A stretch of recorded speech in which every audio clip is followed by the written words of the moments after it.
Әйел киелі, өзің сүйетін әйел екі есе киелі.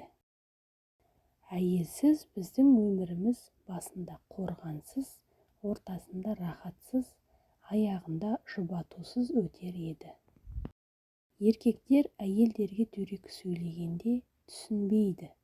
Олар оны есінде ұзақ сақтайтынын және олардың жанына қатты бататынын. Әйелге жайланып гүлдену үшін еркектің таңдануы қажет. Әйелдер өзі сүймейтін жандарға өте аяусыз. Ең мықты есте сақтау ғашық болған әйелдің жадысы. Егер әйел келіспесе, жоқ деп айтады, ал егер ақталып жатса, ол өзін көндіргенін қалайды. Әйелдер өзін тыңдай алатын, күлдіретін, нәзіктік көрсететін ерлерге қатты байланады. Әйел ешқашан кетпейтіндей сүюі мүмкін, бірақ сондай уақыт келер, ешқашан сүймегендей кетуі де мүмкін. Әйел денесі скрипка тәрізді, одан әсем әуен шығару үшін ғажайып сазгер болуың шарт. Сіз білесіз бе, әлемді әйелдер басқарады. Олардың жанында біз еркектер өте әлсізбіз. Егер әйелдің кемшіліктерін білгіңіз келсе, достарының көзінше мақтаңыз. Сізді сүйетін әйелдің жүрегі үмітке толы. Оны өлтіру үшін қанжар тығу аздық етеді. Ол қасық пен қаны қалғанша сүйіп өтеді.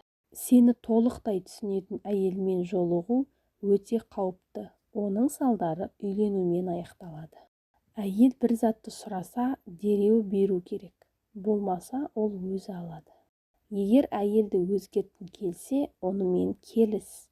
Ал оның ойын білгің келсе, онда оған жақсылап қара, бірақ тыңдама.